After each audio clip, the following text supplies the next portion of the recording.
You're listening to the Big Cast, your source for the latest in financial technology. Brought to you weekly by the Best Innovation Group, with your hosts, John Best and Glenn Sarvati. Welcome to another edition of the Big Cast. My name is Glenn Sarvati on behalf of the Best Innovation Group, where we like to do cool things with financial technology. And our continuing series of hot topics and late-breaking events continues with an interview today with Jason Sturrock, the Chief Advocacy Officer of the Defense Credit Union Council, and we're going to be speaking about the whole situation around taxes and the CDFI fund. A lot of stuff going on, and and by the time this thing airs, we may even have another addendum as we get more information from the Treasury Department. So more on that in just a second. I'll remind you, as always, you can find out more about the Best Innovation Group by checking out our website, big-fintech.com. You can also check out the CU Town Hall, a get-together that we do on a live and interactive basis every other Wednesday afternoon at 3 p.m. Eastern, noon Pacific. Free to attend. You do need to register in advance, and you have an opportunity to do that at cutownhall.com.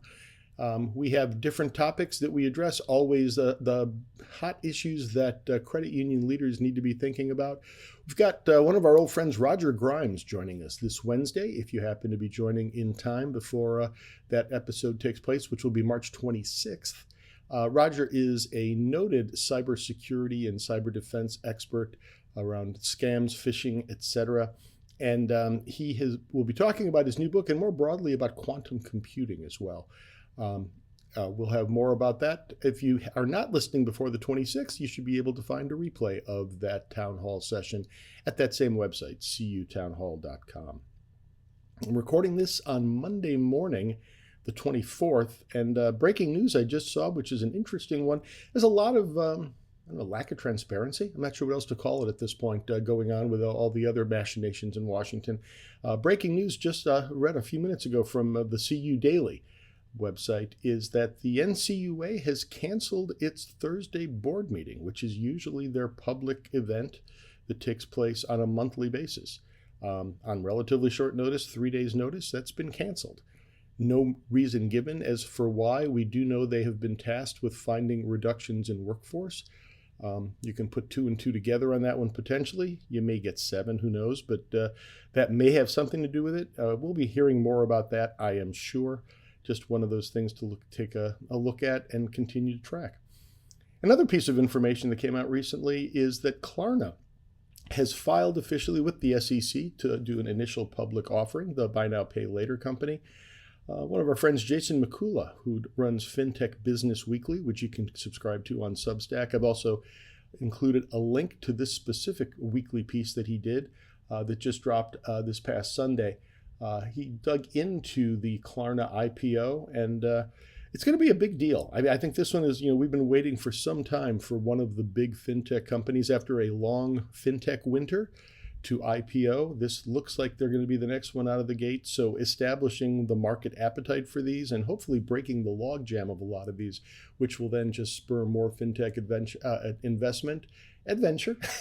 fintech adventure as well, and hopefully free up some more capital, both that may have been sitting on the sidelines or the quote-unquote liquidity event that frees up the investment funds that had been locked up in Klarna to this point. So that one will be interesting to watch.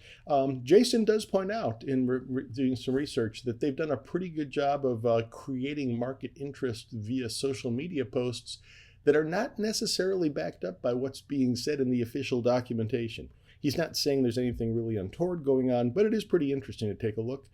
You can actually click straight through to the SEC document in the link that we provide in the show notes. Check that out if you are so inclined, and we'll probably be talking a little bit more about that in coming weeks. With no further ado, let's get on to our main event. The Defense Credit Union Council has been doing a great job of really banging the drum on some important topics that are facing the credit union industry these days. And we caught up with their Chief Advocacy Officer, Jason Sturrock. Let's have a listen. Jason Sturrock, Chief Advocacy Officer of the Defense Credit Union Council, a very busy man these days. I mean, I can't imagine, Jason, if there's been a busier time. I don't know how long you've been in this field, but can you think of any time that's been as crazy and active as it is right now? In terms of credit unions, no. I think Dodd-Frank, and that time frame might be the last time it was this busy. But with the tax issue, the CDFI issue, and a few other things, it's directly focused on credit unions up on Capitol Hill. Well, and yeah, as you said, the main reason I reached out to you was around the tax issue. I thought you did a really great piece in CU Insight on their website around the hypocrisy, for lack of a better word, in terms of the way it's being addressed by the banking community. And I thought it would just be a great opportunity to dig in deeper on what is obviously a hot topic. And then let's touch base a little bit on the CDFI situation, Absolutely. which I know is kind of a continuing developing story. So just to kind of start the ball rolling, the whole issue is the idea of, and at during the economic update at GAC, the chief, the economics team from America's Credit Unions played a little clip. Credit unions should pay taxes. Tell them they should pay taxes. Well, the bottom line is they do. What we're talking about is one very specific type of tax, which is a corporate income tax, right? I mean, and the pieces that they do pay, we're talking about a sliver that's not even as big as the taxes that are already paid today. No, and you're right. I mean, if you taxed every credit union, it'd be roughly between $3 and $4 billion, depending upon the economy that year. And that's a minuscule amount of money when you look at the incredible benefits that are pushed out that credit unions provide all across America, whether it's Compton to Appalachia to rural America to inner city. Credit unions and the ability to use their tax status to reinvest in their community, because the tax status was given to credit unions not based it's based upon our structure and our commitment to returning, and I'm going to put quotes around, the profits back to the people in terms of lower loan rates, higher interest rates, taking risks on underserved populations. That's why we have it. And credit unions traditionally have fulfilled that mission incredibly well. And it is a talking point for the ICBA and the ABA. We understand it. It's like every spring, snow melts and the ICBA and the ABA are having their membership drives. So it's time to gin up a tax on credit unions. But at this stage of the game right now, when every rock is being turned over to try to find a way through the reconciliation process to pay for a tax cut extension, that's why this seems to be a more critical juncture than it's been in the past. Right. And that's why DCUC has been speaking out very vocally on this topic well into last year. We knew and understand that, the credit union tax exemption status is directly threatened at 3 a.m. in the morning when they're wrapping up the tax bill. If you tax credit unions, you aren't paying the 4.5 trillion for all of making the Trump tax credits permanent. It's hey, we got to find $20 billion. Let's cobble some things together. So you can't, when they're having that discussion, you've already lost. So we wanted to make sure that staff and members knew and understood the importance of the tax status to credit unions early and often. And whenever there was an opportunity for us to talk about the issue, you can look at Representative Claudia Tenney from New York when she was at an ABA conference, I think in December, and talked about taking a look at the issue. We got on the phone. We got our local defense credit union, AmeriCU, to come and meet with us and her team to remind them of the issue and to talk about, if you're going to have a discussion on credit union tax status, it's not just on our side of the ledger. That let's have the discussion also about banks' use of subchapter S and depreciation as a pass-through to limit their tax liability. And it's all legal, and it's, God bless them. They have every right to do it, but you don't get to impugn the incredible work that credit unions and defense credit unions are doing without also saying, hey, a large chunk of banks don't pay taxes as well. And exactly. And the subchapter S is exactly the piece I wanted to really dig into here. Let me just wrap up that other piece, though. You mentioned kind of the 3 a.m. conversation, the back office deal. Mhm. It is eerily similar to me, at least it sounds like what happened in the state of Illinois around the Interchange Fee Act, which is, it was, again, a budget maneuver to close a gap, and they had to find something to make somebody happy. That's the scary part that I'm thinking about here. And I think it's great that we're getting ahead of it, because that time it did really get kind of out of nowhere. Yeah, no, and that's our fear as well. That's why, I mean, we're never going to have more resources than the banks when it comes to lobbying and being in government relations up on Capitol Hill. But the one thing that we have that they don't is, over 140 million credit union members across this country making their voice heard. Because if the tax status goes away, there are going to be credit unions that are going to have to cut back hours, cut back programs, close the doors, because they won't have the resources to serve their communities. And give you two models. I mean, you have the bank model; it's the for-profit, and their decision making is, okay, how do we get to the, how do we make the, the number this month to drive up the stock price or make the dividends work?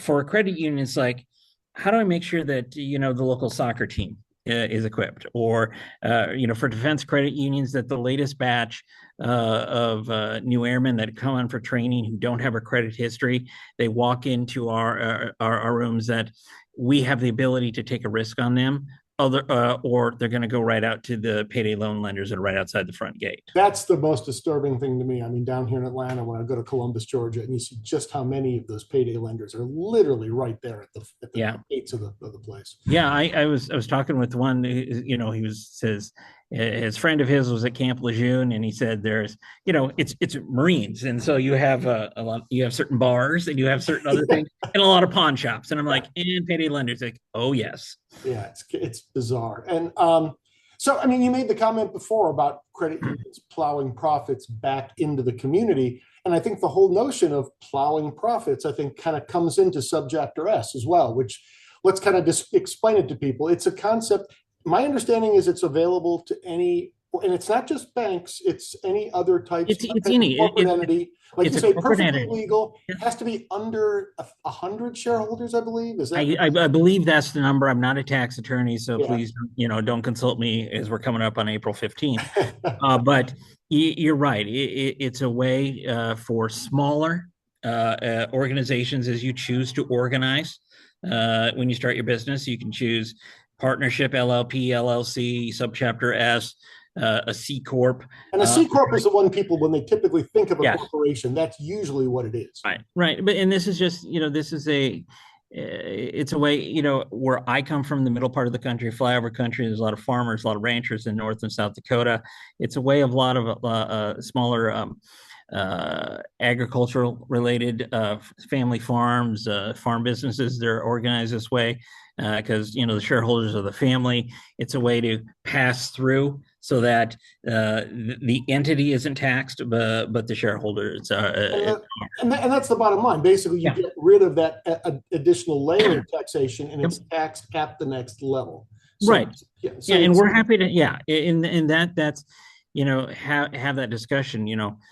Many members of Congress and the staffs that we've talked to did not know that many banks take advantage of this option. I've heard numbers ranging from 1/3 to 1/2. Does that ring? Yeah, that's about right. Depending upon how many banks got bought out by a larger bank or stuff like that. But yeah, that's about a number. At least 1/3 to up to a half of banks do and not almost by definition probably veering on the small side, which means are the ones that look the most like credit unions. That's right. There are a lot of them. It are more of your community banks. So they're on Main Street. They're doing a lot of the activities that credit unions do in those towns, but they've chosen to organize through this corporate structure. So let me and we haven't talked about this already. Let me float what I'm thinking about and tell me if my logic is correct. So a subchapter S, the bank doesn't pay taxes, but the Mhm. shareholders that own the stock, they will get apportioned the profits. It will show up and they will pay taxes. So you've got taxes being paid by a group of however many of the, and usually the individuals have other tax strategies, whatnot. Right, and there's a way to keep as you dilute it down, you're minimizing that tax bill so that at the end, between a third and a half of these, don't pay taxes at all. And then the other side of that equation that I think about is, okay, so as opposed to it going to under 100 shareholders, in the case of the credit unions, it's basically going out to all the members. Yep. And it may not go in the form of a check that they receive, but it goes in the form of savings around either lower loan rates, higher deposit yields, and then effectively that means that they're doing better and they are paying more in their own taxes, but it's spread over so many people you don't notice it. Right. It's much more, the rising tide lifts all boats Yeah. discussion. And the thing about it is being, democratically controlled financial cooperatives is that, at the, not, for a bank, a shareholder meeting, for a credit union, a member meeting, they get to make the decision. They're like, we have this ability. Do we want to put it back into, we have X on the bottom line. Do we want interest rates to go down for loans? Do we want to go and serve different communities? The members get to elect to choose how to, and I'm put quotes around this, spend those profits. I remember back, and I'm still a member, but the earlier days where I was paying very close attention at the credit union I'm still a member of, the way they would kind of settle it out at the end of every fiscal year, the fourth quarter, they'd go, this looks like our surplus. What's a fair way to do this? Let's distribute. We'll have a premium paid on all of our savings rates. Right. So you get it back in your pocket based on interest. So it's spread out based on the amount of deposits you're keeping, which gives the incentive to move your deposits into the credit union. Absolutely. Absolutely. And the nice thing is it's member helping member, and everybody sharing in the success of the credit union at the end of the year. So, we've already been talking for I don't know how many minutes, 10, 15 minutes, and it's not, subchapter S, people's eyes are going to glaze over. You got to explain this. So you've got the court of public opinion and you've got the halls of Congress where you've actually got to do your work. What do you think are like the winning ways of both the course of action and the messaging in those two venues to actually get this point across? I think the winning ways is what DCU has been doing, for almost the past, 8 months, talking about this issue. It is getting in front of members, getting our members, our defense credit unions, and other in front of staff and members of Congress to talk about. Here's what we mean to our community. Here is what we do. Let me give you a couple. We talk about the credit union difference over and over. What does it mean? Let me give you two. I have a defense credit union in Texas. They had a 17-year-old kid, 17, 18-year-old kid, and he'd gotten a credit card, earlier, made some bad decisions, missed payments. His FICO score was low, considered a credit risk, however you want to terminologize that. But he was up for an appointment to West Point. And so they're going through the background and they're like, here's the issue. Yeah. So he and his dad walked in and said, what can you do to help us? And the credit union said, we're going to roll up our sleeves. We believe in second and third chances. So let's get a loan to pay everything off. Let's get some financial training. Let's get you on the right track. And that kid is now going to West Point. That's an amazing story. And let me give you another example. It's Enbright Credit Union, which is not a defense credit union, but a member of DCUC out of Nashville, Tennessee. And to be clear on that, because they have veterans, that gets them into your basic field of membership. Yeah, you can join. Any credit union can join DCUC. And so what Enbright is part of a pilot program that deals with members that are dealing with cancer. So if a member walked in and just, the example was given to me is like, walk in and you got a car loan, but your cancer treatments mean you can't work and you're going to fall behind your payments, and you just turn the keys back over. And they're like, well, why are you doing this? We're like, I got cancer. I can't work. And they're like, well, we're done. So what we're going to do here is, provide proof, just so, like, Yeah. here's cancer, can't work. And they're like, 6 months, you got no payments on anything. We're gonna extend out. We're gonna sit down you. We're gonna budget. We're gonna have everything. So then 5 months into that 6 months, they go back to the doctor and say, how's the treatment going? Um, can you work? No, can't. Great, pushing out another 6 months. And they go, and then they do it again, and like, I'm fine. I'm in remission. I'm finally able to get back to work. I'm going back to my job. And they're like, great, we're going to extend everything out another 6 months to allow you to get back on your feet. And we're going to give you a pretty much a zero interest loan to make sure that you have the resources so that you don't have to worry about anything as you go back to work. Because, my wife's a cancer survivor. And those are those tough decisions of, the one thing that the doctors and the oncologists tell you is that you need to eliminate stress so you can win this battle. And one of the biggest stressors is finances. Of course. And if you're a provider and you're worried about, I don't have a car that can get me to my cancer treatments. Well, yeah, not only have you lost your source of income because you can't work, but the medical bills are piling up at the same time. So what Enbright and others are doing is solving that problem. And that's the credit union difference. And so when we're up there and they're saying, when a member says, why do you deserve this tax credit? I tell those stories and they're like, done. Because they're taking the quote unquote profits to invest back in their members to make sure they can handle and deal with the financial stressors in their lives. Another thing you mentioned in that CU Insight article that I had not heard before, I'm just kind of curious if I can get a little bit more quantification around this. He said that credit unions make 20% more small dollar loans than banks. Yeah, that sounds like a pretty compelling. I don't know if we're talking about on a per capita basis and just total gross amount. I found that really, because again, that feels like one of the challenges you always hear about is the paperwork to actually make a small dollar loan is so difficult that people tend to shy away from them. No, and you're right, and that's why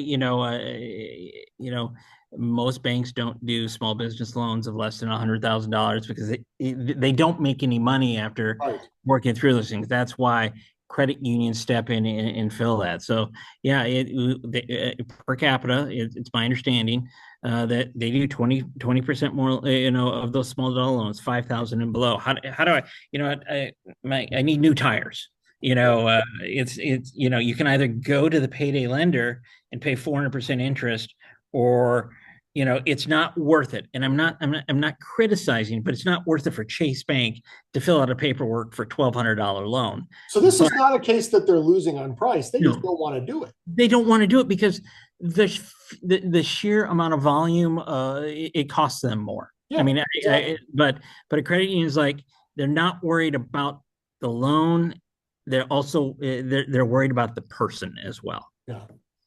Let's shift if we can. I know it's still, like I say, it's a moving target right now, but the news really just broke, I think, about a week ago, and we're recording, just for perspective, about 72 hours before this is going to actually air. But the CDFI fund, the challenge right now is the Treasury's been basically directed to cut it back to its bare bones. So, I know that was something that really became an activation point again for all the credit union organizations to say, no, this is a very important thing. I forget the exact percentage, and I know you've written some stuff on this as well, as far as how many credit unions actually have this designation and what it means for them for fulfilling exactly the kind of missions we're talking about.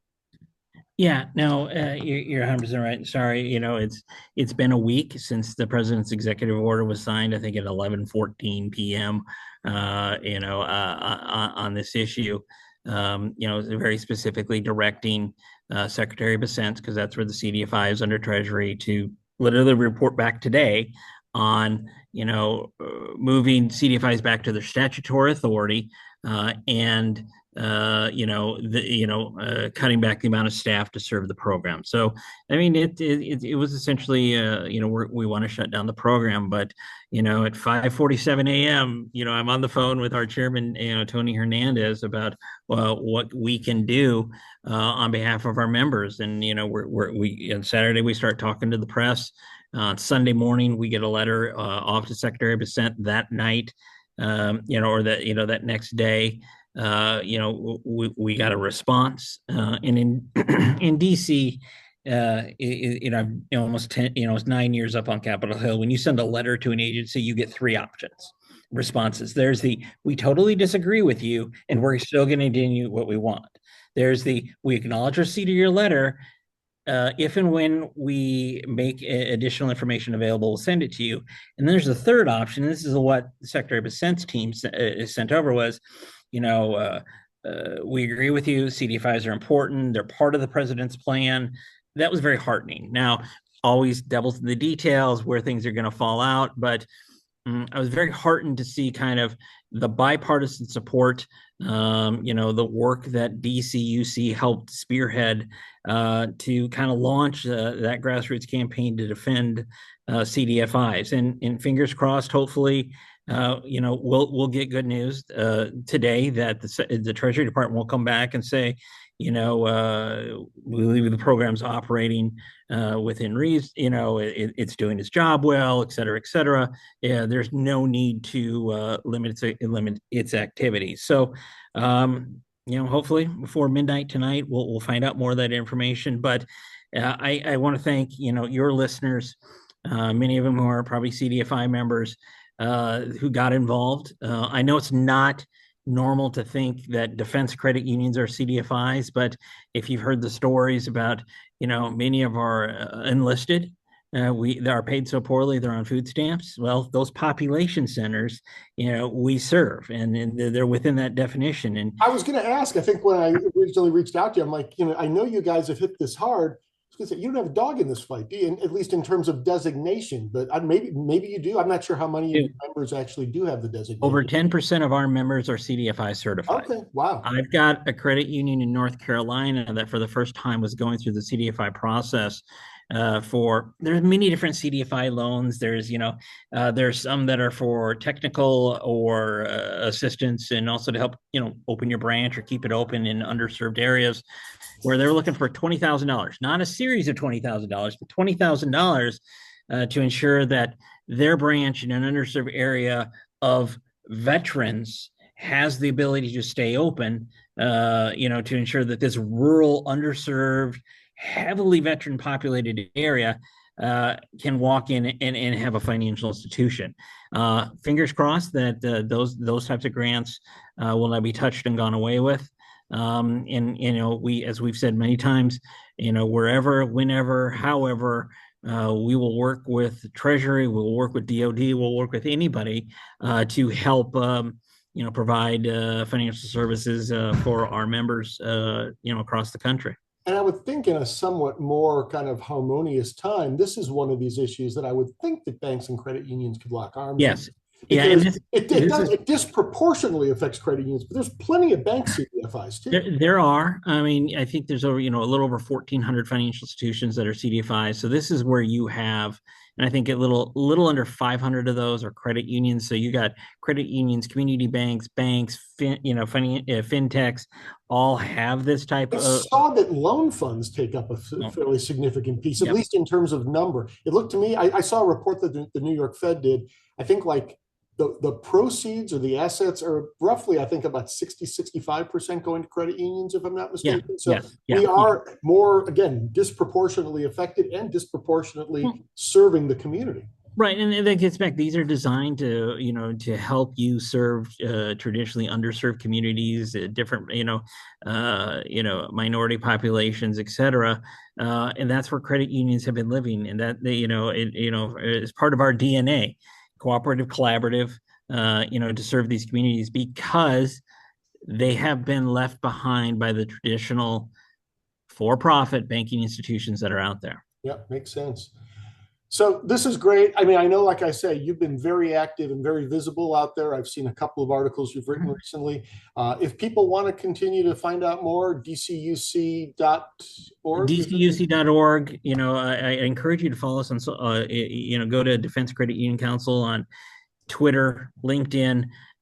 These are such fast-moving issues that this is where we're communicating with people and sharing the rapid response approach. Rapid response, because our goal is to make sure our members have as much information as possible. So as people are knocking on their doors about how does this impact me, Again, when you say member, you mean your member credit union. Our member credit unions are serving their members. I know it's this weird thing. I got members upon members. Although I'm guessing that the average member of a credit union doesn't get into the weeds on this stuff. They're probably not, unless the credit union is reaching out saying, hey, we need you to say something. Right. Yeah. And we've done that. But you also have to understand some of these CDFI's grants are to provide small business loans and stuff like that. So if you're a recipient of one of these or you've applied for one, this is the difference between you staying in business or even going into business.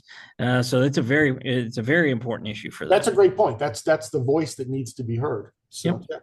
And speaking of rapid response, I'm sure we'll touch base again, and I'll put a voiceover on this at the end, an addendum before we go live with how the whole CDFI thing. Hopefully, we'll know how it played out before we. Well, I think the Treasury was required to submit something. Treasury was required by within 7 days, which is today. So we'll see it happen, but fingers crossed. And I think we're in as best a spot we can be when you have both Republicans and Democrat members of Congress, chairs and ranking members of, House Financial Services, Senate Banking, expressing extreme support of it.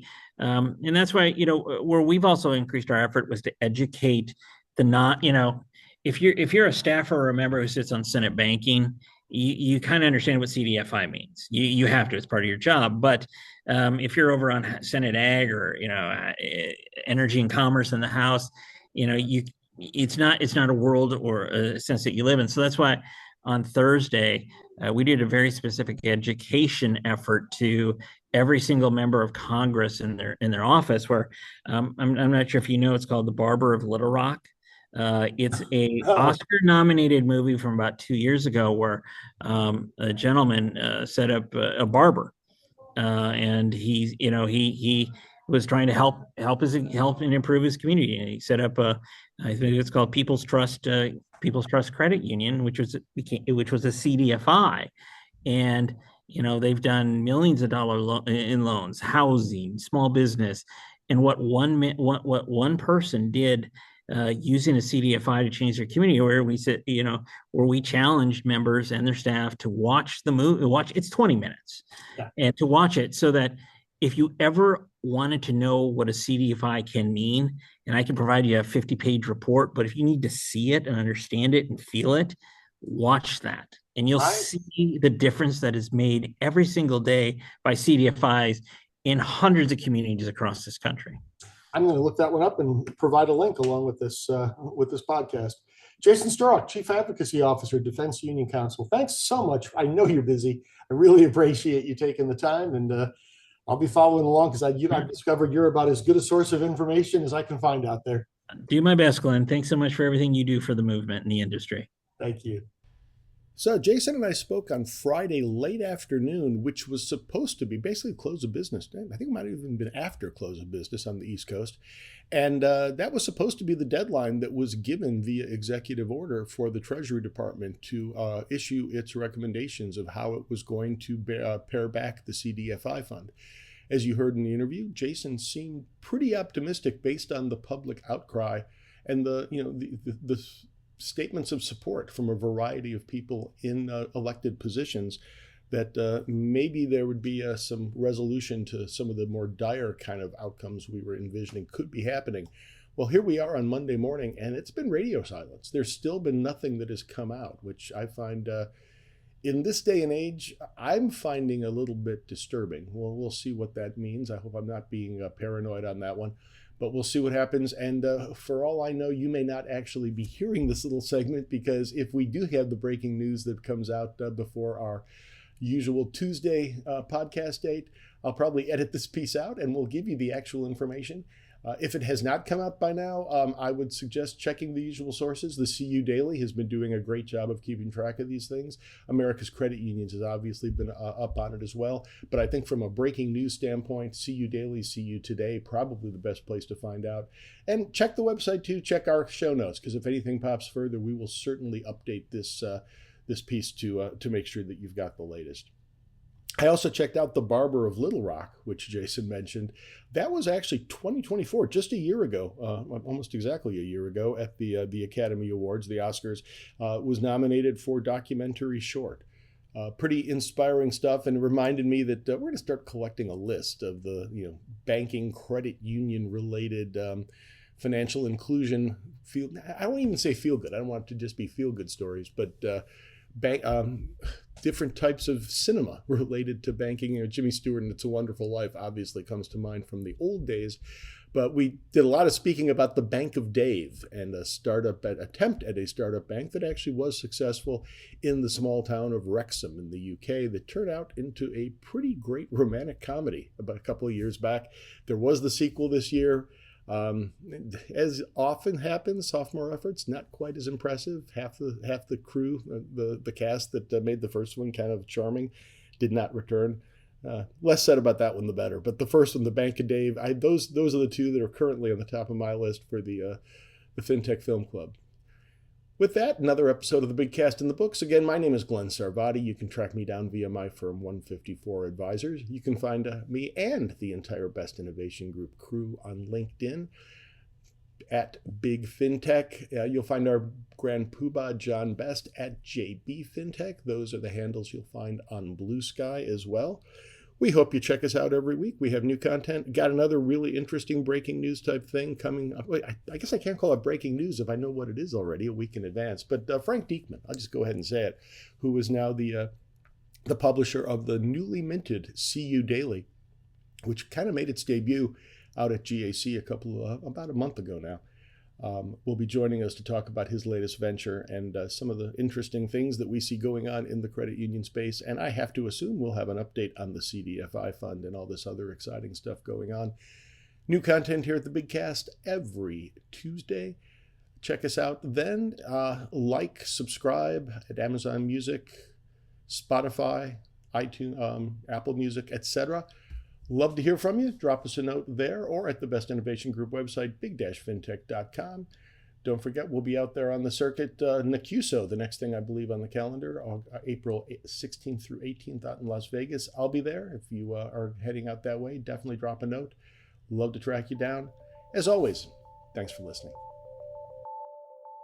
Check back each week for the latest from the Big Cast. Or better yet, we hope you'll consider subscribing for free via Spotify, Stitcher, Apple, or wherever you get your podcasts.